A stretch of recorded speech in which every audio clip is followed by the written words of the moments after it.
প্রিয় বন্ধুরা, শবে বরাতের রাতে মৃত মানুষের রূহ বা আত্মা বাড়িতে আসে। এই রাতে কবরের মধ্যে কি হয়? যখন কেউ কবর জিয়ারত করে তখন কবরে থাকা মৃত ব্যক্তির সাথে কি ঘটে? শবে বরাত এলেই বহু মানুষের মনে এই প্রশ্নগুলো জেগে ওঠে। তাই এইসব প্রশ্নের সঠিক উত্তর জানা জরুরি, কারণ এই বিষয়কে ঘিরে বহু ভুল ধারণা সমাজে প্রচলিত রয়েছে। তাই আজ আমরা কুরআন ও সহিহ হাদিসের আলোকে বিষয়টি পরিষ্কারভাবে বোঝার চেষ্টা করব। অনেক মুসলমানদের মধ্যে এমন ধারণা প্রচলিত আছে যে শবে বরাত বা বিশেষ কিছু রাতে মৃত ব্যক্তিদের আত্মা পৃথিবীতে ফিরে আসে, নিজেদের পরিবারের সঙ্গে দেখা করে এবং তাদের কর্মকাণ্ড দেখাশোনা করে। কেউ কেউ মনে করেন তারা জীবিত আত্মীয়দের সঙ্গে ইবাদতে অংশ নেয় কিংবা তাদের খোঁজ খবর নেয়। কিন্তু বাস্তবতা হলো, ইসলামের মূল সূত্র কুরআন ও সহিহ হাদিসে এ ধরনের কোনো বিশ্বাসকে সমর্থন করে না। ইসলামী আকীদা অনুযায়ী মানুষ মৃত্যুর পর বারজাখের জগতে প্রবেশ করে। এটি দুনিয়া ও আখিরাতের মাঝামাঝি একটি অবস্থা, যেখানে মৃত ব্যক্তির রূহ অবস্থান করে। এই অবস্থায় কোনো মানুষই নিজ ইচ্ছায় আবার দুনিয়ায় ফিরে এসে জীবিত মানুষের সঙ্গে যোগাযোগ করতে পারে না। আল্লাহ তাআলা এই ধরনের ক্ষমতা কাউকে দেননি। এমনকি নবী রাসূলদের ক্ষেত্রেও সাধারণ নিয়ম ভিন্ন নয়, তবে তাদের মর্যাদা বিশেষ।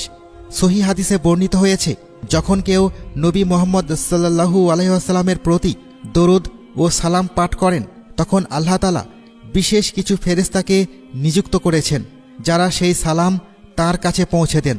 আবার কেউ যখন সরাসরি মুহাম্মদ সাল্লাল্লাহু আলাইহি ওয়াসাল্লামের রওজার সামনে সালাম দেয়, তখন আল্লাহ তাআলা তাঁর রূহকে ফিরিয়ে দেন, যাতে তিনি সেই সালামের উত্তর দিতে পারেন। এই বর্ণনা সুনানে আবু দাউদে উল্লেখ রয়েছে। আরেকটি হাদিসে হযরত আবু দারদা রাদিয়াল্লাহু তাআলা আনহু থেকে বর্ণিত, রাসূলুল্লাহ সাল্লাল্লাহু আলাইহি ওয়াসাল্লাম বলেছেন, জুমার দিনে বেশি বেশি দরুদ পাঠ করতে, কারণ ফেরেশতারা তা তার নিকট পৌঁছে দেয়। সাহাবারা জিজ্ঞাসা করেছিলেন, ইন্তেকালের পরেও কি দরুদ পৌঁছানো হয়? উত্তরে বলা হয়, হ্যাঁ, কারণ আল্লাহ তাআলা নবীদের দেহকে জমিনের জন্য হারাম করে দিয়েছেন, অর্থাৎ তাদের দেহ নষ্ট হয় না। এইসব বর্ণনা থেকে বোঝা যায়, দুনিয়ায় মৃত ব্যক্তির আত্মা বা রূহ নিজের ইচ্ছায় ফিরে আসে না, বরং আল্লাহর নির্ধারিত নিয়ম অনুযায়ী কিছু বিষয় বিশেষ ব্যবস্থায় সংঘটিত হয়, যা সাধারণ মানুষের ক্ষেত্রে প্রযোজ্য নয়। তবে শহীদদের অবস্থা কিছুটা ভিন্ন। যারা আল্লাহর পথে জীবন উৎসর্গ করেন, তাদের জন্য বিশেষ মর্যাদা রয়েছে। সহিহ মুসলিমের বর্ণনায় এসেছে, শহীদদের রূহ সবুজ রঙের পাখির দেহে অবস্থান করে জান্নাতে বিচরণ করে এবং তারা আল্লাহর পক্ষ থেকে বিশেষ রিজিক লাভ করে। তবে এটিও দুনিয়ার জীবনের মতো নয়, বরং আখিরাতের এক বিশেষ জীবন। সাধারণ মৃত মানুষের রূহ বারজাখের জগতে অবস্থান করে। ঈমানদারদের রূহ ইল্লিনে থাকে বলে বর্ণিত হয়েছে, যা জান্নাতের নিকটবর্তী এক সম্মানিত স্থান। অন্যদিকে অবিশ্বাসীদের রূহ সিজ্জিনে থাকে, যা অত্যন্ত কষ্টকর পরিবেশের স্থান হিসেবে বর্ণিত। এই স্থানগুলো সম্পর্কে প্রকৃত জ্ঞান আল্লাহ তাআলাই ভালো জানেন। তবে একটি গুরুত্বপূর্ণ বিষয় হল, জীবিত মানুষের দোয়া, সদকা এবং নেক কাজের সওয়াব মৃতদের কাছে পৌঁছায়। বিশেষ করে সদকায়ে জারিয়া, দ্বীনি কাজ, উপকারী জ্ঞান এবং সন্তানের নেক দোয়া মৃত্যুর পর মৃত ব্যক্তির জন্য কল্যাণ বয়ে আনে। তাই জীবিতদের উচিত মৃত আত্মীয় স্বজনের জন্য নিয়মিত দোয়া করা। হাদিসে আরও বর্ণিত হয়েছে, কেউ যখন কবর জিয়ারত করে মৃতদের সালাম দেয়, তখন আল্লাহ তাআলা সেই রূহকে তার কবরের সঙ্গে সম্পর্কিত করেন, যাতে সে সালামের জবাব দিতে পারে। পরিচিত কেউ জিয়ারতে গেলে মৃত ব্যক্তি তাকে চিনতেও পারে বলে বর্ণনা এসেছে।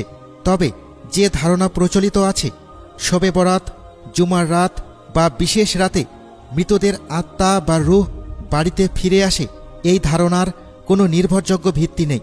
বরং জুমার রাতের তাৎপর্য হল, এই সময় কবরবাসীদের জন্য দোয়া করা ও জিয়ারত করা অধিক ফজিলতপূর্ণ।